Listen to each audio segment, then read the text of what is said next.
Olá!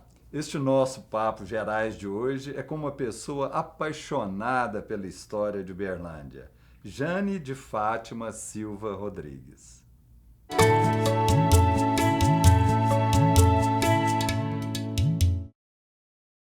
Jane, você nasceu aqui em Uberlândia, né? Sim, eu nasci em Uberlândia e praticamente toda a minha trajetória profissional, né, se deu aqui, em que pese eu ter saído para o curso de mestrado e doutorado, né, mas toda a minha atividade, né, profissional, né, está muito calcada na cidade de Uberlândia. E o que é que te despertou e quando para a história? Bom, sempre, desde pequena eu gostava muito, né, de ler sobre os grandes fatos, as grandes personalidades da história.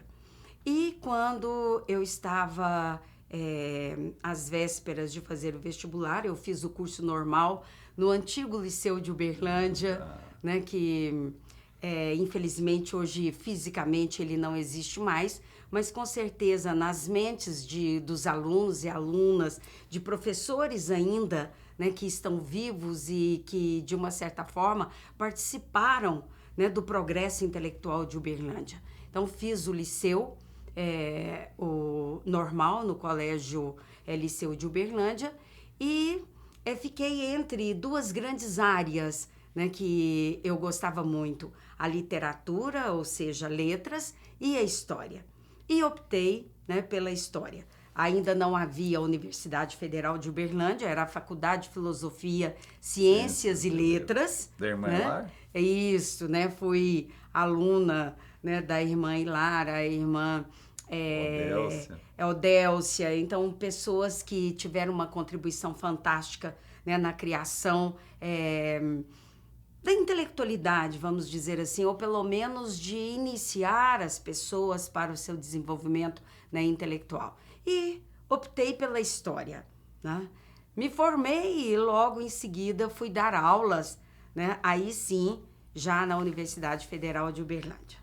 Jane, que importância que você dá, o valor que você dá para a história de uma cidade, principalmente a cidade de Uberlândia, em que a grande maioria, talvez hoje, seja de pessoas que vieram de fora? Olha, Celso, eu vejo assim, com uma certa preocupação, a questão do nosso patrimônio, do nosso acervo histórico. Isto não só em termos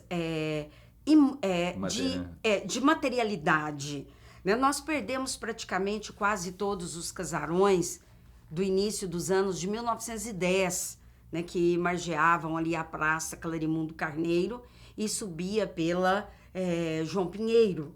Então, isto, né, está perdido praticamente.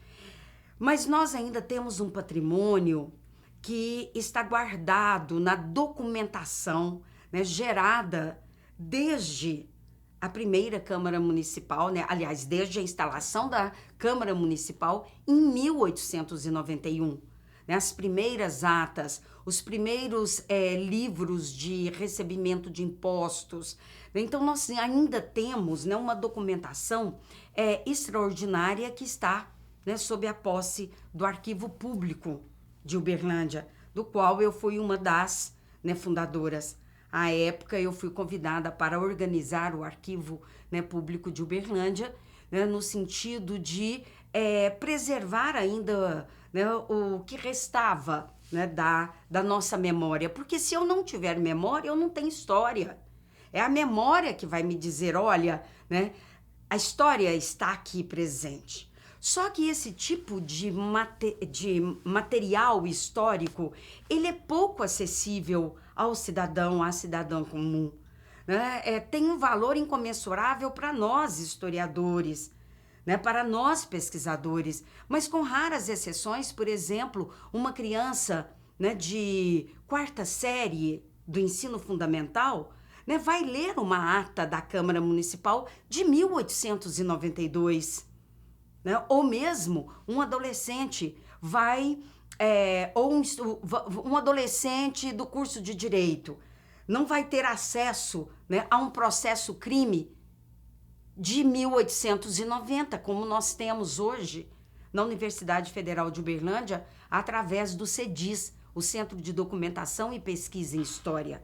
Nós estamos com mais de 40 mil processos do Fórum de Uberlândia, que são crimes, né, já prescritos, que não tem mais nenhuma viabilidade jurídica, uma validade jurídica, mas como fonte, né, da história penal, da história criminal em Uberlândia, é de primeira grandeza. Até do comportamento da sociedade numa época, né? Porque através de um processo crime, né, você tem condições de levantar dados incríveis, né, o comportamento, as falas, as prioridades, né, do réu, da vítima, dos jurados, né, e mesmo, né, dos advogados, a defensoria, a promotoria. Então, essa farta em termos da nossa, do nosso tempo histórico, né? Essa documentação nós conseguimos preservar. As inúmeras fotos, né? Por exemplo, a própria UFO adquiriu um acervo fotográfico do Sr. João Quituba, né? E isto tem sido extremamente importante, né, para nós fazermos uma leitura, né, do espaço urbano de Uberlândia, né? Inclusive verificar aquilo que ainda pode ser, né, preservado, para que a cidade, né, ela consiga preservar materialmente o mínimo da sua, né, história e da sua memória.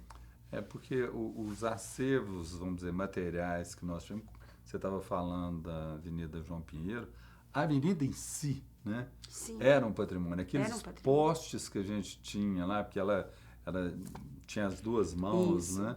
E aqueles postes, até de vez em quando fico imaginando, para onde será que foram aqueles postes? Né? Eu me pergunto sempre isso, né? E como eles eram postes de ferro, ou devem ter sido vendidos, o que nós poderíamos verificar é quando, né, em que administração eles foram retirados e ver o que foi feito, né? E como eu estava te colocando, Celso, a minha grande preocupação quando você diz, olha, Jane, uma população, né, uberlandina,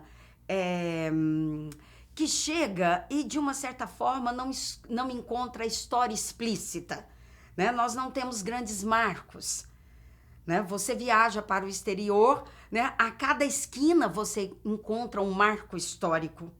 Em Uberlândia, não. Então, a minha preocupação, né, é que estas novas gerações se habituem, né, só pelo novo e acabem deixando, né, o passado, e nós não consigamos políticas públicas, né, que possam continuar preservando esse acervo.